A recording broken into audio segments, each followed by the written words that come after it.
कामाख्यकामसम्पन्नं कामेश्वरी हरप्रियं कामना देहि मे नित्यं कामेश्वरी नमोस्तुते. Welcome everyone to the channel. Please bring your coffee, chai, whatever you want, because we have a lot to discuss. In this journey, I think the biggest lesson that I'm learning is to surrender, because everything I plan, Divine Mother steps in and changes the plan according to her will, and I have to start afresh. Also, I dedicate this session to my Guru, Master Choa Kok Sui. I dedicate this session to Divine Mother Kamakhya and my first spiritual teacher, my mother. Whatever I am is because of her. She has kept me away from delusion in the beginning of my spiritual journey when I was very, very young. And this session is for you. Thank you for teaching me everything. Today we are going to discuss what is a guru, who is a guru, and how to find it. I will give you techniques to find a guru as well. I will also give you my recommendations of what gurus to follow in case if you're interested. If you're looking for a temporary solution, quick solution, shortcuts, then this channel is not for you, because I cannot deny the eternal truth, and I cannot speak anything that is not associated with the eternal truth. So probably you should switch to another channel. Having said that, guru is a topic that is most misused in the current times. It's the most exploited words. Everyone who has done little bit of sadhanas or achieved a little bit of spiritual experiences wants to be a guru. And no disrespect to anyone, but today we will understand what guru is. And to understand what guru is, the first thing that we need to understand is what is the abstract energy, and when the abstract energy manifests, how does it manifest? So the abstract energy, when manifests itself, whatever you want to call it, Supreme God, the Holy Father, whatever you want to call it, it's manifest as three aspects. The divine light aspect is the first aspect, the divine love aspect, and divine power aspect. I will again place the presentations up above. Divine light aspect is also known as the Brahma aspect in Hinduism. Shiv aspect is divine power, and divine love is associated with Vishnu aspect. We have three goddesses that are associated with them, which are Saraswati, Lakshmi, and Parvati, Durga or Kali. These three are different manifestations of Supreme God or the abstract energy, the higher energy. Now, when this energy manifests, the Guru embodies the divine light aspect. Guru is the divine light aspect, and Guru is basically the eternal truth. It is the eternal truth. It is the double-edged sword with which we cut Maya off, with which we cut the illusion that is keeping us trapped. Guru is also the one or the energy that provides us the tools and techniques to actually understand who we are and how to navigate the spiritual journey. That is what Guru's energy is. That is what Guru is.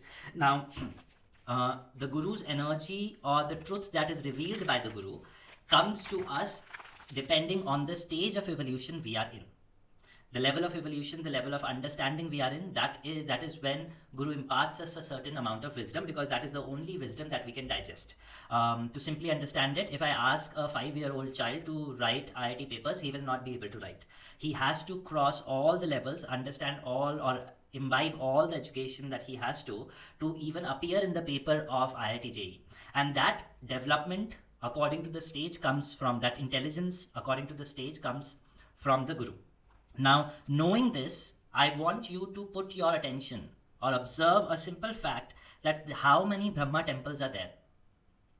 Probably 5 or 6 are very rare, and the most important is in Pushkar. So, divine light as an aspect or Guru as an energy cannot be physicalized. It do not physicalize itself. Instead, if we observe, there are many Devi temples. Almost every area has one Devi temple, one Vishnu temple, and Shiva temple. So much so in India, every Kshetra has its own Devi. Every region has, every ancestral line has its own Devi known as Kul Devi or Kul Devta. But Brahma does not exist. There is very rare temples of Brahma, because this is the energy that cannot be physicalized. It cannot be physicalized, and it is the energy that is adopted by a soul. It is the energy that has been imparted by the abstract energy to a soul when he has refined itself to an extent where his love has expounded or expanded to a level where he does not remain himself, or he has surrendered everything possible in his life for the betterment of others.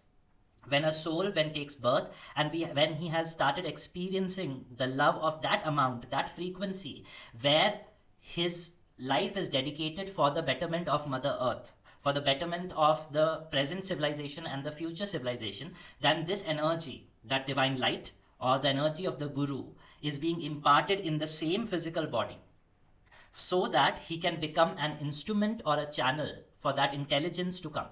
And that is why Brahma has Vedas in his hand, and these knowledge or this wisdom is being imparted to the soul who is ready to share his love, share his compassion, share his generosity to every single sentient being without any exception.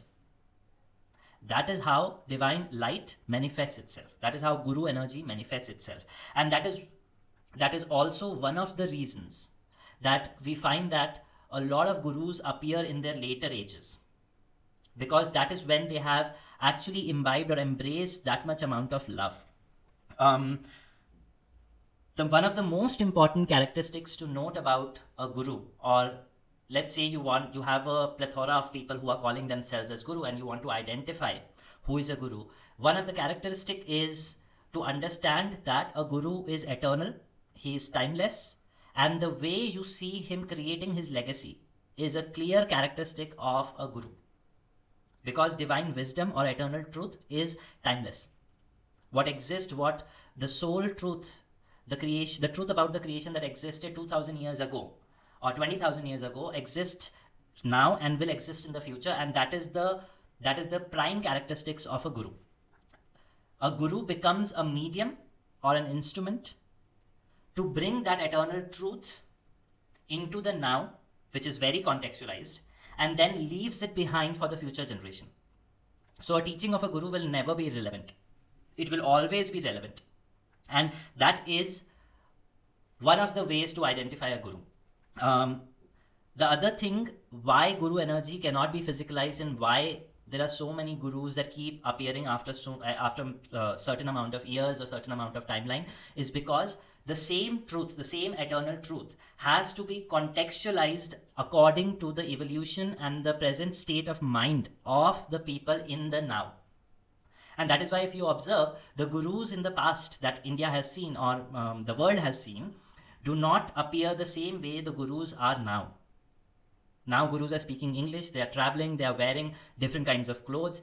They have contextualized themselves in a modern form, because that is the need of the hour now. That is the need of this generation. That is the need of the soul now. A guru can never be outdated. So that energy identifies the soul who has enough and more love to give to Mother Earth, to give to every sentient being. And when that energy identifies that person, it starts flowing into it and through it. And that is how a person becomes a guru. The second most important characteristic is to identify a right guru is a guru will always be very, very, very clear about his lineage. At least 2 lines. The guru will always tell his own guru, the guru that has imparted him the wisdom, and the Mahaguruji, the above guru.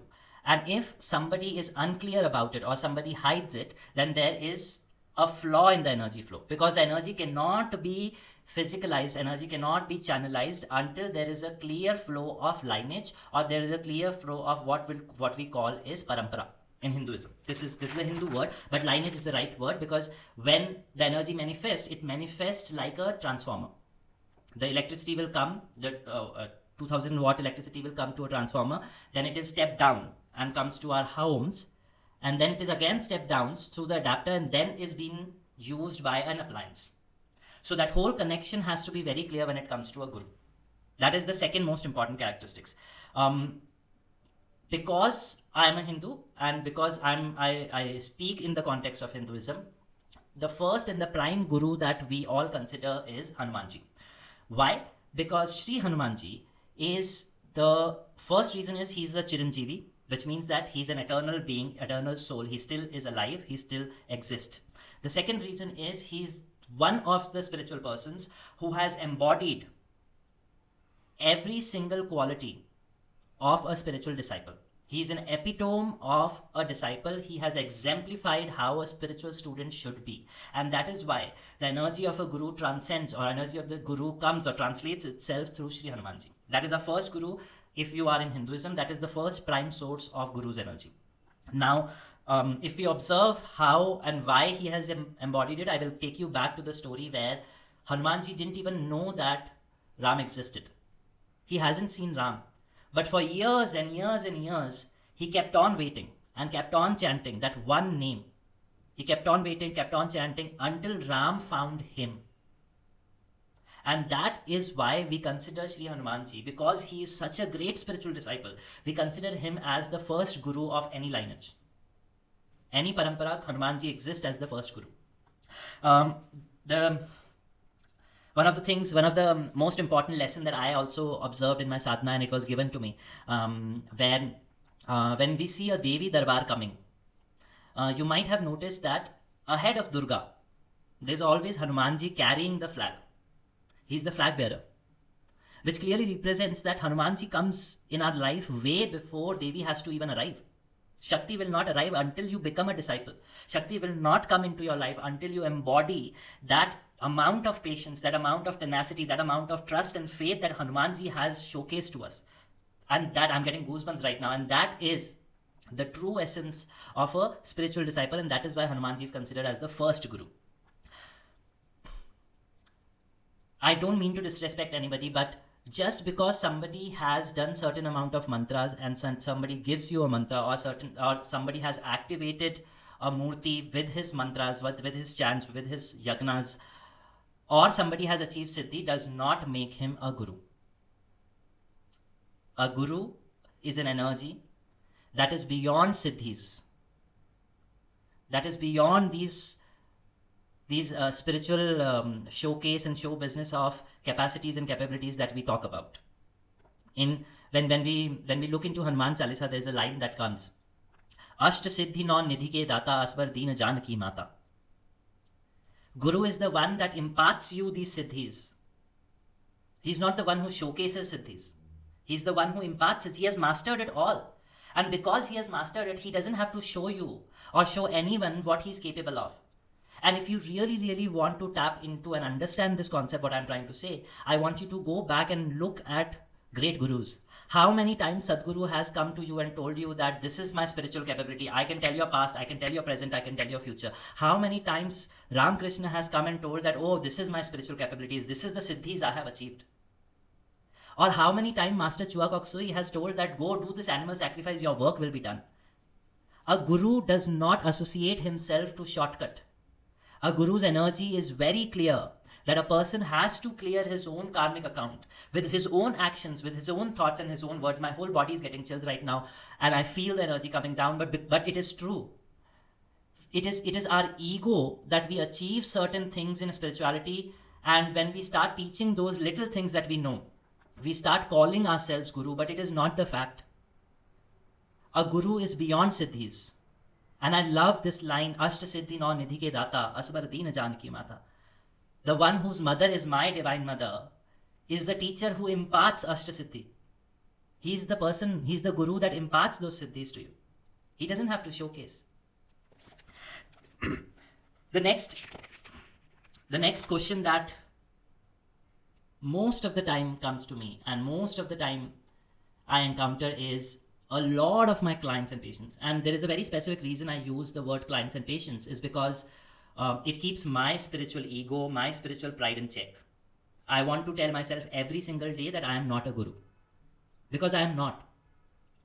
Now the question comes that when all the clients and patients, or all the people to say that I work with every day, if they already have adopted gurus, then what is my role and why am I in their life? Why do I come in their life? What is the reason? To understand this, you have to understand that the guru cannot be every time available. A guru cannot be there with you. For example, the people I work with who are themselves the disciple of Master Chua Kok Sui, or themselves the disciple of Sadhguru, or themselves the disciple of Sri Sri Ravi Shankar Ji, they cannot approach these gurus on a daily basis for their problems. And in that case, because they are pursuing their sadhanas with complete faith, the guru helps them connect to the right medium or the right instrument. In my case, I become the right medium or the instrument to channelize the wisdom and help them navigate that problem in that situation, in that context. And because for that small period of time, the inspiration that I'm giving, the solution I'm giving, or the ability to deduct a problem that I'm giving to that person does not make them a student of mine. That does not make me a guru. It is their faith towards their guru that has connected them to somebody who can help them solve their problems, who can help them navigate through a problem in life and see better and do better. So that is why I tell my clients and patients that I am not the guru. Your guru still remains your guru. Your sadhanas as given by your guru will continue as you do. For example, to enhance meditation or Shambhavi Mahamudra, they will continue. You are not supposed to replace them.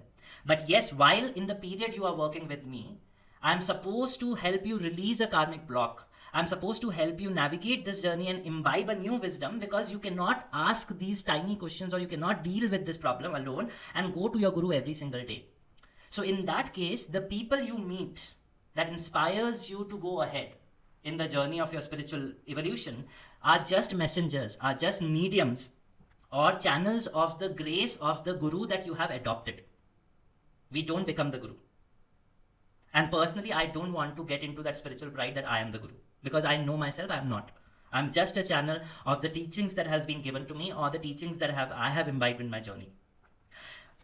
Just because we have developed this tendency of problem solving through window shopping, we must not temper, we must not disrupt the flow of energy. As I said, there's a flow of electricity, right? The electric wire comes to a transformer, then comes to your house, then you plug it into an adapter, then connects your iPhone or a phone.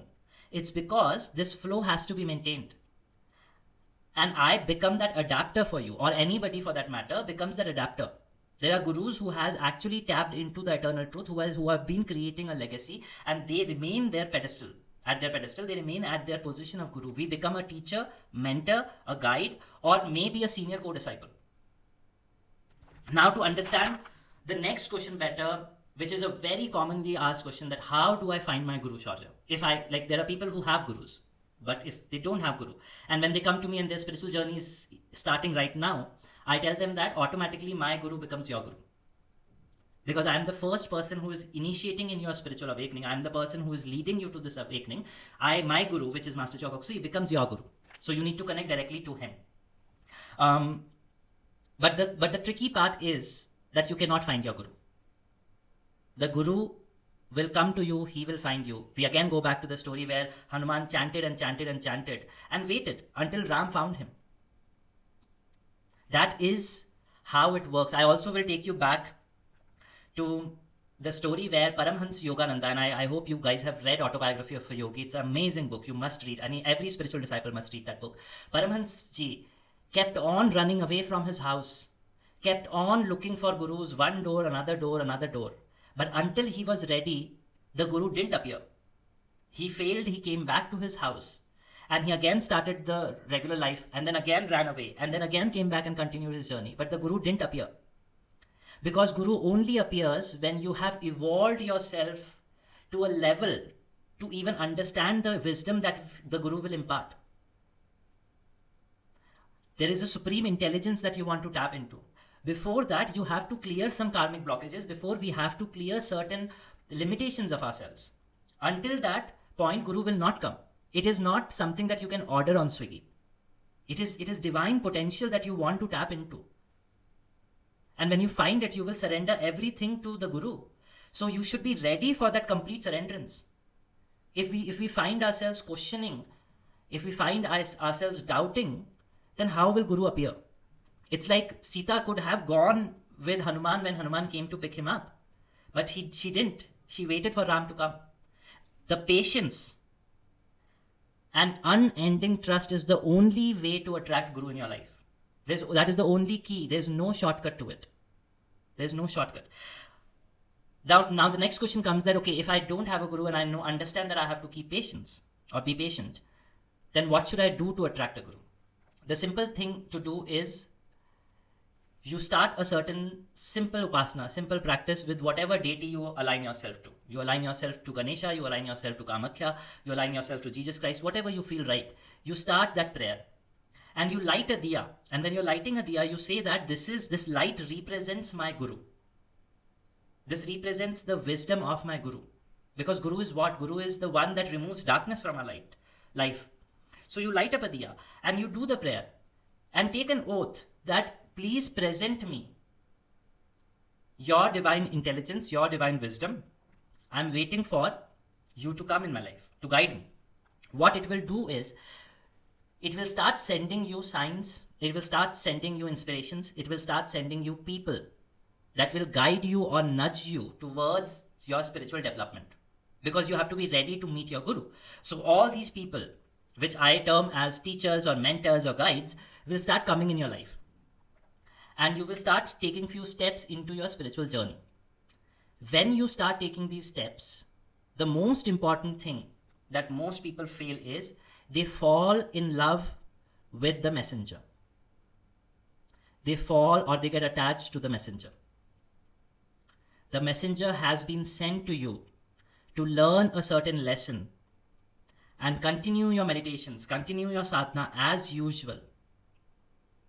Because the moment you hook yourself to the physical body of the messenger or the physical existence of the messenger, you stop your growth. That is one of the reasons that I tell my patients that Guru is not something that you keep on a pedestal in a photograph and put agarbatti to.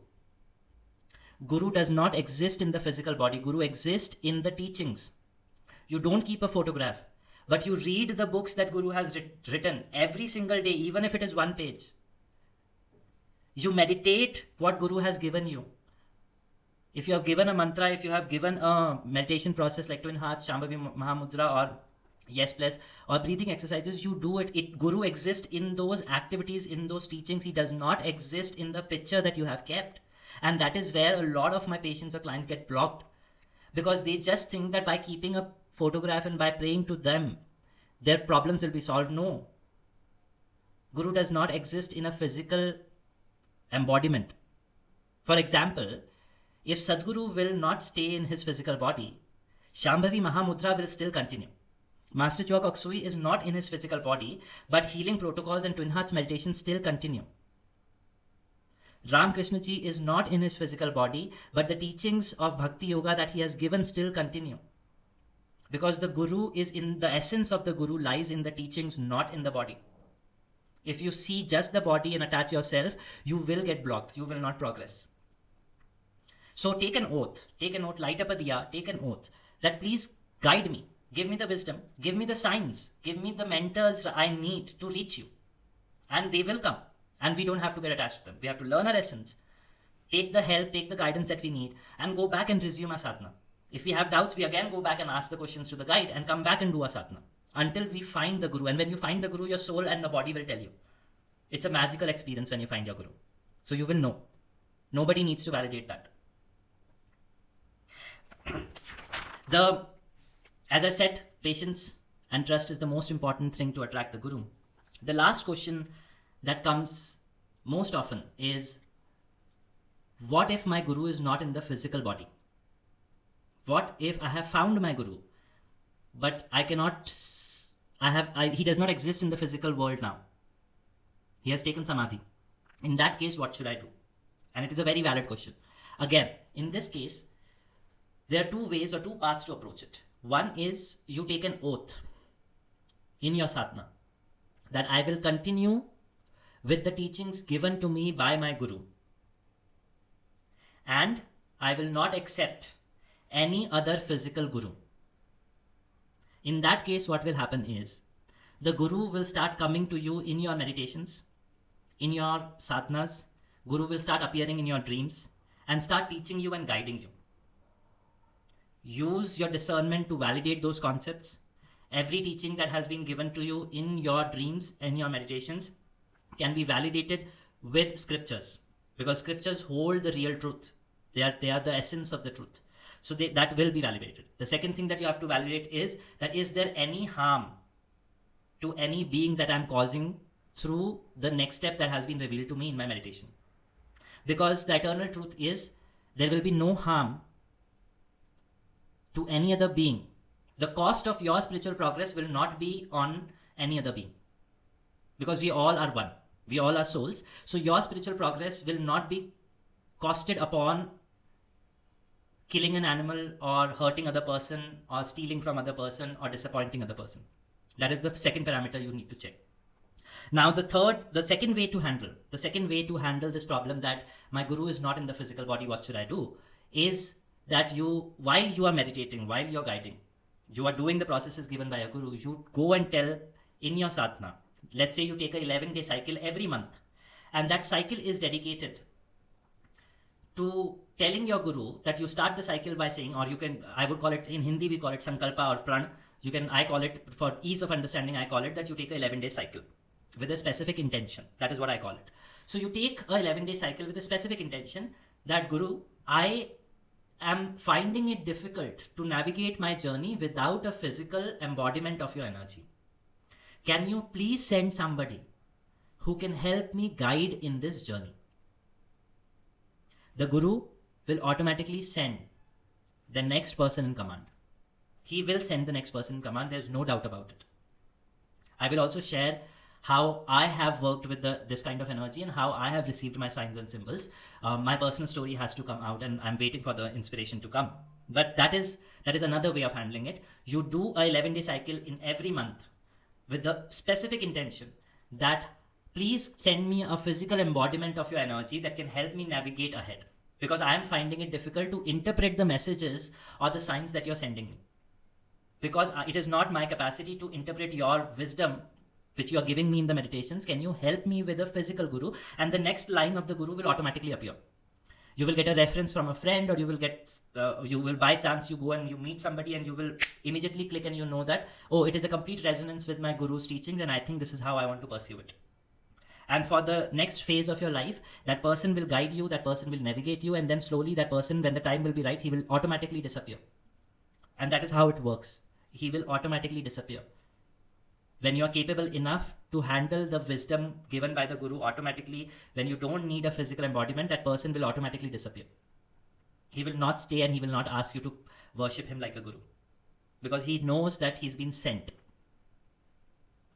At the end, I will leave you, and I don't know how you guys will take it, but I will leave you with few recommendations that I work with, the teachings, the inspirations, the gurus that I highly, highly revere.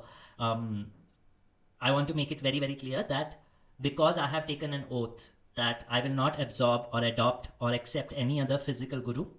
So after Master Choa Kok Sui, all the gurus that I will list, they become a messenger for me. So if I've learned something through some other guru, I consider it as an inspiration sent to me by my guru. Okay. I'm giving you a list. Please take it as it resonates. If it doesn't, leave it behind. There is no force, there is no compulsion for you to follow them. But in my personal spiritual journey of 25 years, I have been meditating for 25 plus years, and I think they have tremendously helped me. They are the only reason that I have been evolving continuously. First in line comes Shri Hanumanji, as I said. Great respect for his devotion, his faith. Second in line comes my guru, Master Choa Kok Sui. I will post their pictures for your references. The third in line comes Mahaguruji Meling. Mahaguruji Meling, also known as Guru Rinpoche. He's the founder of Tantra and Buddhism. And Master Choa Kok Sui and Mahaguruji Meling both have their origin lineage coming from India. The next guru that I highly revere is Sadhguru. Then there is Sri Ravi Shankar Ji. Then if you want to tap into chants, if you want to tap into Bhakti Yoga, Premanandji Maharaj is amazing, very profound wisdom. The fire in him is amazing. And please note how these people are timeless. There is no existence of the body. Their teachings are beyond time. Sri Hanumanji, Master Choa Kok Sui, Mahaguruji Meling, Sadhguru, Sri Ravi Shankar Ji, Premanandji Maharaj, Ramkrishna Ji, Shada Devi along with Ramkrishna Ji. My beloved, from where I think my blood comes, Mirabai from Rajasthan, a great saint from Rajasthan, exemplified what Bhakti Yoga is. I will sometime talk about it. Paramhans Yogananda Ji, truest form of modern guru, Lahari Mahasya, the exemplified Grahastha Yogi, and last but not least, Mahavatar Babaji. These are my recommendations because I have throughout my life learned from them. I have throughout my life adopted their principles, their teachings, and their techniques. I leave it up to you, your own discussion, your own decisions. But if you want to ask my opinion, these are the references I have. We will invoke the blessings of these gurus. We will also invoke the divine light within us. Please relax your body. Om Kamakhya Kama Sampannam Kameshwari Hara Priyam Kamana Dehi Me Nityam Kameshwari Namostute. To all the spiritual gurus, to all the spiritual teachers, to my beloved teacher Master Choa Kok Sui and Mahaguruji Mealing, I invoke the blessings to all the viewers, to everyone who is watching. May their souls be imparted with the great wisdom that you hold. May you manifest in your heart as divine light, as divine love for all beings, and divine power to manifest and progress in their spiritual evolution, spiritual growth. May your teachings, your guidance, and your wisdom help us navigate this journey together for the betterment of all sentient beings. May your divine power manifest within all our hearts as goodwill and will to do good for all sentient beings. With complete gratitude, with complete humility, I, the soul, bow down to you. Thank you in full faith. I hope this helped somebody. Please share and subscribe. Shakti has to rise, as I always say, and Shakti can only rise when we face the eternal truth, when we seek the eternal truth, when we see beyond Maya. And the gurus, the power of gurus is the only way to see beyond it. I hope you find your guru very soon. If not, may Hanumanji find you. Jai Ma Kamakhya.